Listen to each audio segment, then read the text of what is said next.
Assalamualaikum warahmatullahi wabarakatuh. Salam sejahtera untuk kita semua. Saya Atalia Melani Salfitri. Pada kesempatan hari ini akan menjelaskan sedikit mengenai pengembangan perlindungan varietas tanaman di Indonesia. Yang pertama, kita harus tahu dulu nih, apa itu varietas tanaman. Nah, varietas tanaman ini adalah sekelompok tanaman dari suatu jenis atau spesies yang ditandai dengan bentuk tanaman, pertumbuhan tanaman, daun, bunga, buah, biji, dan ekspresi karakteristik genotip atau kombinasi genotip yang dapat membedakan dari jenis atau spesies yang sama oleh sekurang-kurangnya satu sifat yang menentukan dan apabila diperbanyak tidak mengalami perubahan. Nah, topik pembahasan kita pada hari ini yaitu mengenai perlindungan varietas tanaman. Untuk itu kita harus tahu dulu nih, apa sih perlindungan varietas tanaman itu sendiri? Perlindungan varietas tanaman ini biasanya dikenal dengan istilah PVT, yang mana PVT ini merupakan sebuah perlindungan khusus yang di negara yang dalam hal ini diwakili oleh pemerintah dan pelaksanaannya dilakukan oleh Kantor Perlindungan Varietas Tanaman terhadap varietas tanaman yang dihasilkan oleh pemulia tanaman melalui kegiatan pemeliharaan tanaman. Nah, sekarang kita lihat hukum perkembangan PVT ini sendiri di Indonesia. Jadi perlu diketahui bahwasannya PVT di Indonesia itu sudah dimulai sejak tahun 1990. Yakni berdasarkan Undang-Undang Nomor 5 Tahun 1990, Undang-Undang Nomor 12 Tahun 1992, Undang-Undang Nomor 16 Tahun 1992, dan Undang-Undang Nomor 29 Tahun 2000. Nah, di mana PVT ini dapat didaftarkan? Jadi PVT ini dapat didaftarkan ke pusat PVT yaitu Kementerian Pertanian. Nah, selanjutnya mengenai siapa saja yang dapat mengajukan PVT ini. Jadi permohonan hak PVT dapat diajukan oleh pemulia, orang atau badan hukum yang memperkerjakan pemulia atau yang memesan varietas dari pemulia, ahli waris atau konsultan PVT. Konsultan di sini bisa perorangan atau lembaga yang secara khusus memberikan jasa yang berkaitan dengan pengajuan permohonan hak PVT. Kapan sih PVT ini dapat diberikan? Jadi atas dasar peraturan perundang-undangan yang berlaku khususnya pada Undang-Undang Nomor 29 Tahun 2000 tentang perlindungan varietas tanaman, yang mendapatkan perlindungan adalah varietas tanaman yang dihasilkan oleh pemulia melalui kegiatan pemuliaan yang tentunya memiliki ciri-ciri unggul dan potensial berkembang atau bernilai ekonomi. Plasma nufta atau SDG dan apparent stock yang berharga dan berguna menghasilkan varietas hibrida atau varietas turunan esensial, memenuhi persyaratan BUSS yang yakni baru, unik, seragam, dan stabil. Nah, untuk mengetahui kapan sih suatu varietas dianggap baru, unik, seragam, dan stabil sudah saya lampirkan dalam video ini, bisa kalian baca masing-masing. Next, mengenai berapa lama sih jangka waktu perlindungan PVT ini. Jadi berdasarkan pasal 4 Undang-Undang Nomor 29 Tahun 2000, jangka waktunya selama 20 tahun untuk tanaman semusim dan 25 tahun untuk tanaman tahunan. Nah, tanaman semusim dan tanaman tahunan ini memiliki pengertian berbeda. Jadi, apa sih maksud dari keduanya? Jadi, pengertian tanaman tahunan ditujukan untuk jenis pohon-pohonan dan tanaman merambat yang masa produksinya lebih dari 1 tahun, sedangkan yang lainnya disebut sebagai tanaman semusim. Selanjutnya mengenai latar belakang lahirnya Undang-Undang Nomor 29 Tahun 2000 tentang perlindungan varietas tanaman. Jadi pada tahun 1961 beberapa di negara dunia itu menyepakati suatu konvensi internasional tentang perlindungan varietas tanaman.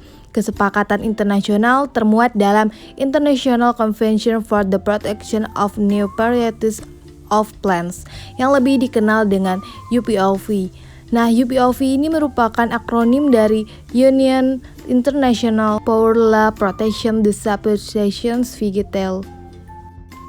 Untuk Indonesia sendiri, perlindungan terhadap varietas tanaman sudah mulai diatur sejak tahun 1989 di bidang hak paten.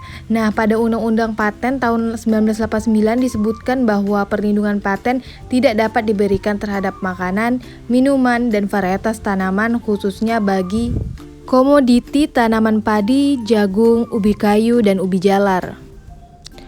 Namun setelah Undang-Undang Paten tersebut diamandemen, yaitu dicabut atau dihapus terhadap ketentuan pelarangan pemberian perlindungan terhadap makanan, minuman, dan varietas tanaman. Sehingga pada Undang-Undang Paten tahun 1997, makanan, minuman, dan varietas tanaman dapat memperoleh perlindungan berupa hak paten. Selanjutnya, undang-undang terakhir mengenai PVT ini diatur dalam Undang-Undang Nomor 29 Tahun 2000, yang mana di dalam undang-undang ini diatur secara terperinci mengenai perlindungan terhadap varietas tanaman. Banyak mencakup mengenai aturan tentang memproduksi atau memperbanyak benih, menyiapkan untuk tujuan propagasi, menjual atau memperdagangkan, mengekspor, dan mengimpor. Selanjutnya, PVT ini dapat dibatalkan ataukah tidak. Jadi kepada pemulia atau pihak lain yang memperoleh hak PVT diwajibkan untuk melaksanakannya di Indonesia. Pihak lain yang dirugikan sehubungan dengan pemberian hak PVT tersebut dapat menuntut pembatalan melalui pengadilan negeri. Nah, apa sih tujuan dari perlindungan varietas tanaman ini? Jadi diharapkan perlindungan varietas tanaman ini dapat mampu menjamin terpenuhinya kebutuhan petani akan benih yang bermutu secara berkesinambungan dan merata di seluruh wilayah Indonesia. Dan yang kedua itu mendorong dan meningkatkan peran serta masyarakat dan mendorong tumbuhnya industri pembenihan dan merangsang invensi serta pengembangan varietas-varietas baru tanaman sebanyak mungkin oleh masyarakat. Selanjutnya, setiap permohonan ini hanya dapat diajukan untuk satu varietas saja. Hal ini telah ditegaskan dalam pasal 12 Undang-Undang PVT. Next, mengenai hak dan kewajiban pemegang hak perlindungan varietas tanaman yang tertuang dalam pasal 6 Undang-Undang PVT. Pemegang hak PVT memiliki hak untuk menggunakan dan memberikan persetujuan kepada orang atau badan hukum lain untuk menggunakan varietas berupa benih dan hasil panen yang digunakan untuk propagasi. Hak untuk menggunakan varietas sebagaimana yang dimaksud pada ayat 1 meliputi kegiatan yang sudah saya lampirkan berikut ini, seperti memproduksi dan lain sebagainya. Selanjutnya mengenai varietas turunan esensial, itu sudah diatur lebih jelas di pasal 6 Undang-Undang PVT. Untuk bentuk perlindungan hukumnya ada dua. Yang pertama, perlindungan hukum preventif atau pencegahan. Rakyat diberi kesempatan untuk mengajukan keberatan atau pendapatnya sebelum suatu keputusan pemerintah mendapat bentuk yang definitif, bertujuan mencegah terjadinya sengketa. Nah, sertifikatnya ini bentuk dari perlindungan preventif. Selanjutnya itu perlindungan hukum represif, ada pasal 71, 72, 73, dan 74 yang merupakan sanksi pidana. Agar lebih mudah dipahami, kita langsung saja masuk pada contoh kasus, yang mana kasus yang menimpa Tukirin, petani asal Nganjuk melawan PT Benih Inti Subur Intan Internasional Tbk atau PTBC, sebuah perusahaan benih yang ada di Kediri. Dalam kasus ini, Tukirin dituduh telah melanggar pasal 14 ayat 1 Undang-Undang Sistem Budidaya Tanaman terkait sertifikasi. Sertifikasi merupakan proses pemberian sertifikat benih tanaman setelah melalui pemeriksaan, pengujian, dan pengawasan, serta memenuhi semua persyaratan untuk diedarkan.